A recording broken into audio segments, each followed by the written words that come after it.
one team that a lot of people thought were going to make a lot of splashes in free agency this year. New York Knicks. This might be the most moribund franchise in NBA history at this point because no one knows what the hell they're doing. They trade away Kristaps Porzingis because they're clearing up cap space because they believe they're going to have room to sign Kevin Durant and Kyrie Irving this summer. So and maybe get Zion Williamson yeah, from the maybe draft. they lose the draft lottery, end up falling third, and getting RJ Barrett. Good player. Good player from Duke, obviously. He was sidekick to Zion Williamson, and he has a lot of potential. I expect him to be all-rookie team, maybe a couple all-star teams in his career. I don't expect him to be that MVP caliber. Maybe potential rookie of the year. Who knows? Of course. Definitely can. Yeah, he definitely can be. But the Knicks went out, and instead of signing a max guy or any crazy free agents like Kevin Durant, Kyrie Irving type players, they landed with 6 guys here that we're going to run through. And it makes people shake their heads, question, like, what the hell is the Knicks plan here? Because let's just go through this. Bobby Portis from Chicago. Bobby Portis. Well, he was from Chicago and then went to the Wizards. He got just absolute.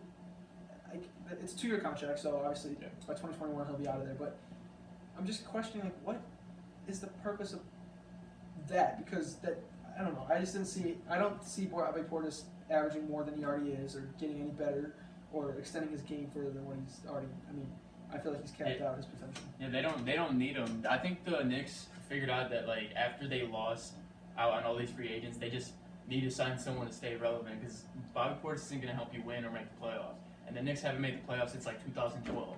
Or no, 2014 when they got swept by the Miami Heat in 4. Another guy.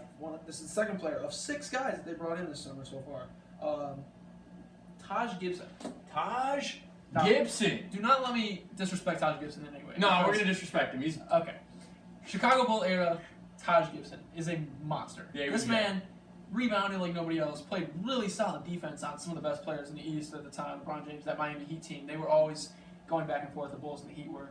And Taj Gibson was a big reason the Bulls had a lot of success in the early part of this decade. But then you go ahead and the Bulls traded him to Oklahoma City, and he wasn't successful there, so he goes to Minnesota. His number was 67 in Minnesota. Okay, if your number is 67 in the NBA, you're absolutely garbage. Besides Luka 77. Okay, there's reasons for that. I don't know why. I don't know why there's a 67. Okay, but hear me out. I don't see how the Knicks. It's now the Taj Gibson era in the Madison Square Garden. Does that appeal to anybody? It doesn't, because it's a 2-year deal again. Like I said, 2021 they'll be out of the contract. But you're bringing in guys that are past their primes or aren't going to have a good prime like Bobby Portis, who he'll give you what he gives you, and that's about it. You can't expect much more from him. So here comes Taj Gibson. Third guy, this is the biggest one, I'd say, Julius Randle out of New Orleans. Definitely a good player out of Kentucky in 2014. So, I mean, he had a successful time with the Lakers, I'd say.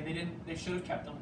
They really should have kept him. He had a very good year with the Pelicans, though. He showed that... it was a career year by far. Yeah, he showed that he could score when you need a bucket, and he can also rebound. He absolutely torched the Knicks for 45 points. And I'm a Lakers fan, and he would absolutely torch Tyson Chandler. He would torch Zubac every time in the post when they would go against each other. So I think Julius Randle's the best free agent addition this summer. 3 years, 63. Yeah, 3 years, 63. So, but I mean, when you're looking at potentially signing Kyrie and Kevin Durant, and then you end up with Julius Randle, it could be disappointing, and I understand that. But Julius Randle has a potential, very good future ahead of him. So I think that's the best pickup, and I'm not gonna slander that pickup at all. But fourth guy that I want to talk about, Elfrid Payton. This guy has had an interesting career. Started in Orlando, played some time with Phoenix, just kind of all over the place. I don't really see him doing much more in his career. Not going to add anything to the Knicks, in my opinion. I don't really think. Giving some point guard experience. He's 3 or 4 years, 5 years in the league. So decent passer. I'll give him that. Not much of a great addition. Again, all these contracts are ending by 2021. They have a plan, in my opinion. I think they're planning something. Hey, Giannis is a free agent in 2021. So if that's what they're targeting, great. Go ahead. I mean, you just traded Kristaps Porzingis to free up some cap space, and it didn't work out for you. So, but again, you can't be planning stuff like this. You really cannot. Knicks fans, it's not your fault. It's the owner or the governor of New York basketball, James Dolan, who passed up on Kevin Durant because of his injury. But we all know Kevin Durant is... It's the same James Dolan that kicked out New York Knicks legend Charles Oakley from his own building. I mean, that's just awful. I mean, James Get this Dolan, guy out of here, dude. Everyone talk about Fire Guard Pax a couple years ago. I was off my game a little bit, while we were recording this, obviously you can't fire an owner of a team. So what I meant to say is force him to sell the team. New York fans, how are you accepting Get him this out of man? here. So bad. Last two guys we want to talk about here, I don't really have much to say at all. I'm just going to say their names and let him talk about it because I don't Of know. course.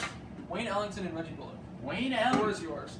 I remember Wayne Ellington when he was on the Lakers. He's a decent shooter. Obviously, he may not be able to add much because he's not that strong of a caliber player. And who was the last person? Reggie Bullock. Reggie Bullock. He came into the Lakers last season, mid-season, after being traded from Detroit to the Lakers. Yeah, I think 40% three-point shooter. He was okay. Obviously, he tends to struggle under pressure. So I don't know if they'll do anything. Knicks fans, I'm sorry, and I Knicks hope you fans, guys. I think you're looking at 11, 12, or 13 seed in the East. Definitely not playoffs. Sorry, we just Knicks. want to talk about that because you had such great expectations. People are like, oh, next year is going to be Zion, Kyrie, Yeah. Kevin Durant. None of those three. 0 for 3 right there. Absolutely 0 for 3, which is just disappointing. Actually, it's embarrassing at that point because you're trading Kristaps Porzingis, who could potentially be one of the best players out of Europe other than Nowitzki, probably of all time.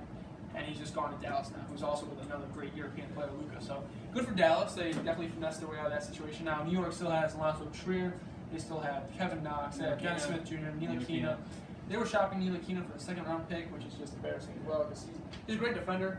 Offensive talent is just not there. I just don't see it. So, Knicks. Yeah, sorry about that. Yeah, Knicks. Carmelo Anthony doesn't look too bad now, huh? Now you kind of want to keep Carmelo, huh? So, that's the New York Knicks for you.